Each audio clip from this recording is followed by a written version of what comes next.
Hey friends, so we're back with this week's little Drash.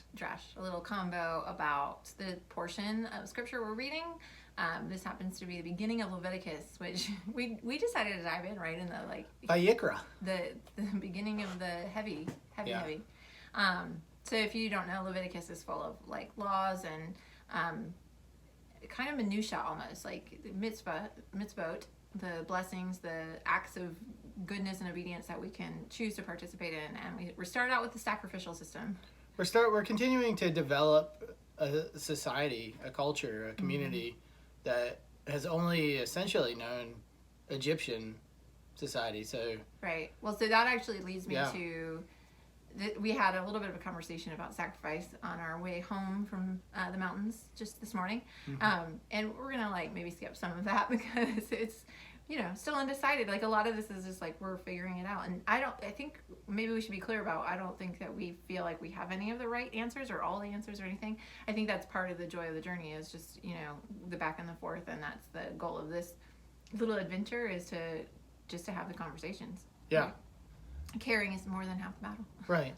And we'd love to have the conversation with you if you're listening Yeah. to this and Chime you're in. like, hey, I got some ideas. Got some ideas. We're Yeah. open to those ideas. And we're also very open to not agreeing all the time, which I Right. think is a hard place to get if you're used to coming to one solid conclusion. So if that's what you're looking for here, then There's no solid conclusions. no. We're just being open. So anyway, I think that going back to the beginning is valuable, because one of the first things that comes to mind is thinking about when Moses came down the mountain with the 2 new tablets. One of the big questions, the second set. One of the big questions is, what was on the first set? And do I know or think that the sacrificial system was on the first set? Because I think one of the things that we talked about last time with the golden calf and everything was, if the golden calf hadn't been there when Moses got down the mountain, how would things have been different? And was the temple, which is really what we talked about last time, the people clearly wanted something tangible to have and look at and participate with. And did God create that space because people needed it, or because he wanted it? So that brings up another question of Okay. doesn't God tell Moses that he needs to get down the mountain because people are acting stupid? I don't remember. I think he does. He's like, So was it concluded quickly? God's like, hold on, and gets it done, and he's like, all right, get down there, because I don't know. I'm gonna have to kill them all. Well, it's such a living experience, I think a lot of times we tend to think of God as this set in, literally set in stone, unchanging, and there is, I think, elements of him that are unchanging for sure. But I think also that he's very much alive, in my experience. And I don't know, relational, it's easier to have a relation with someone who is shifting and changing too, right? You have one person who is what they were when they were 5. It's not a very interesting relationship, right? I think it's just one of these things where somehow he changes and doesn't change all at the same time. Well, the attributes of slow to anger, merciful, all of those are throughout the journey of the Israelites, you see over and over. You can't be merciful if you're unchanging. Right, Moshe. He implies, yeah. Moshe, on quite a few accounts, I'm sure somebody has figured out exactly how many, but changes God's mind or persuades God to do differently than what God's. God is quick to anger sometimes, and Moses is like, oh, that's not cool. Yeah. You can't do that. Or even Abraham is like, let's reason about Sodom and Gomorrah. Surely you don't want to kill everybody. And God's like, yeah, you're right. I don't. Show me some righteous people and I won't have to. So to me, that makes a stronger opportunity for a relationship with the creator of the universe than, like you said, something that's set in stone. One-sided. There's no opportunity to reason, no opportunity to within Jewish culture too, it's okay to say to God, I'm not happy with you. I'm not happy with what's going on. That's not okay. And, yeah. Anyway, so why the hefty part of this chapter is really about the sacrificial systems. And in my mind, I'm like, okay, so is that something that God needs us to do? Or is that something he created and developed because he knew we needed it to happen? We needed that. you know, just in the same way that he had us design the temple. Was that something that he saw we needed? You know, it's an interesting thing. Like, does he need our sacrifices? I think there are places where I'm pretty sure, yeah. No. I was going to say, there's quite in the prophets, yeah, God says, like, You're meaningless. I don't like your, like, if your intention, it's the same old. Like, if your intentions are bad, don't bring me these offerings. Well, so then what is the point of a sacrifice? And I think you're onto it with or maybe this isn't where you're going, but my thought on it is that the offerings were not a distraction, but a slight turn away from Egyptian sacrifices.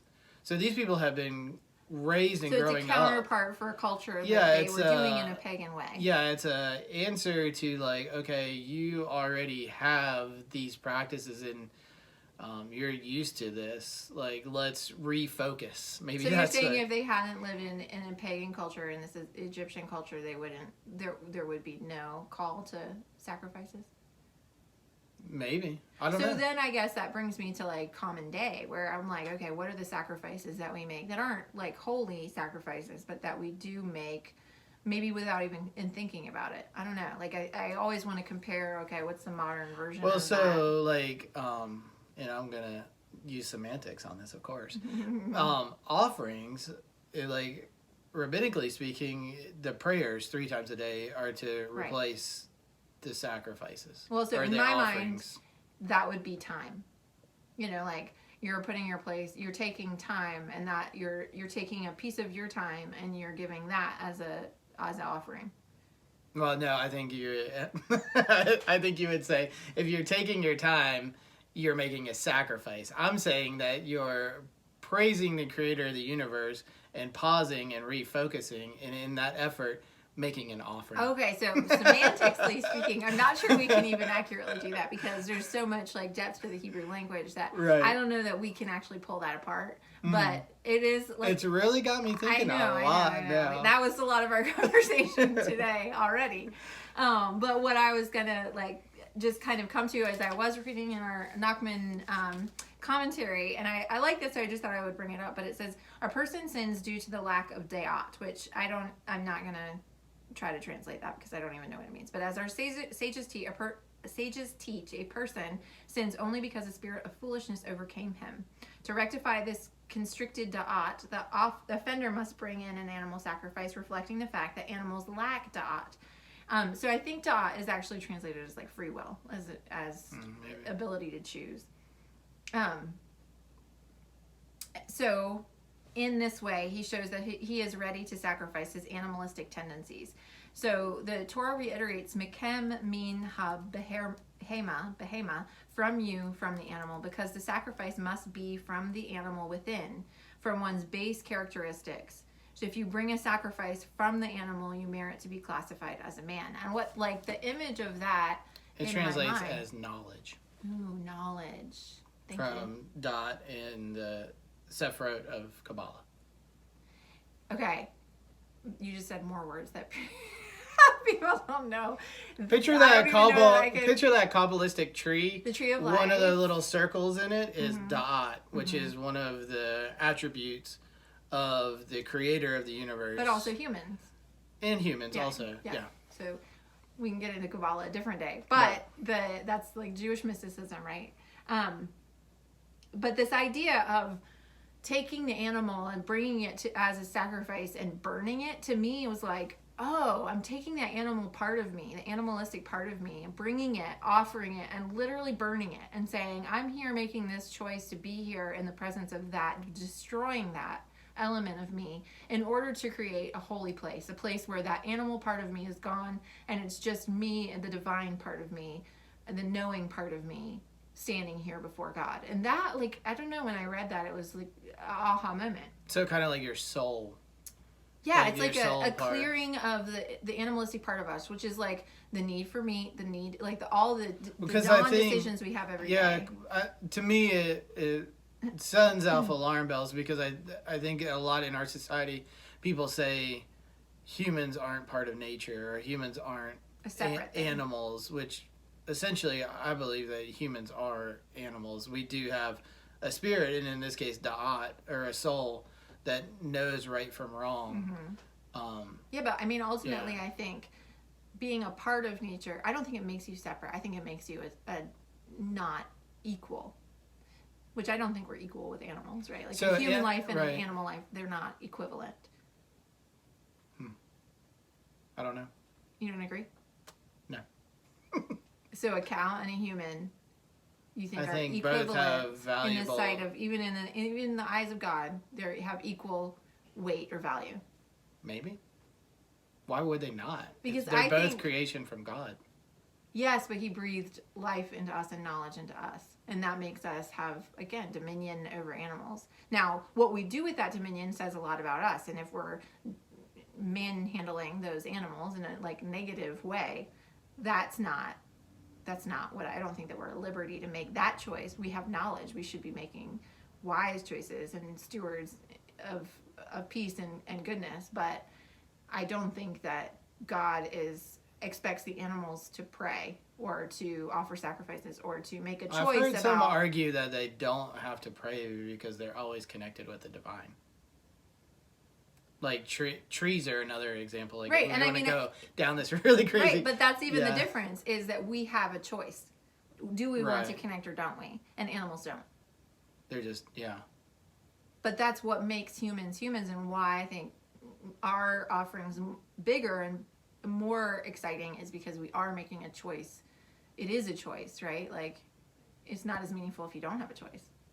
And isn't that the point? Isn't that why God did separate us from the rest of the animal kingdom? Yeah, maybe.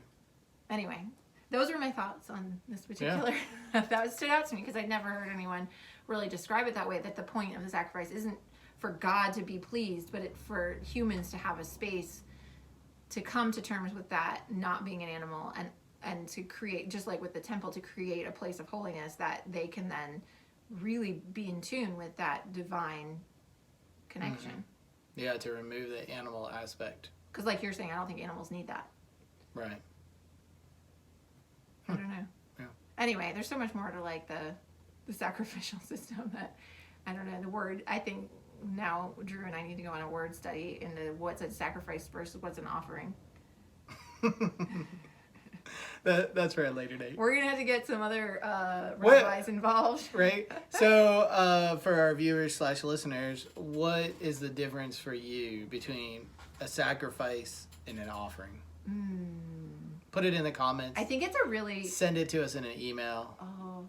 Tag us on social. Even think about gift giving, and like the Is that a sacrifice or an offering? Because I feel like when you go to a kid's birthday party, right? That's a sacrifice.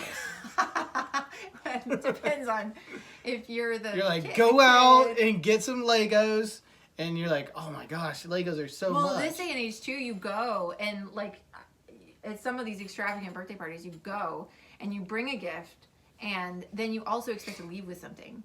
And I know that I've heard kids leaving parties like, where's our consolation gift for coming? Right. Yeah.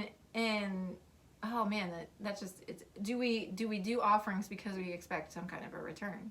Like, why are we doing them? And isn't that ultimately like the point of it all? Like you were saying from the get-go, like God doesn't happy with the sacrifice just for the sake of it. Right.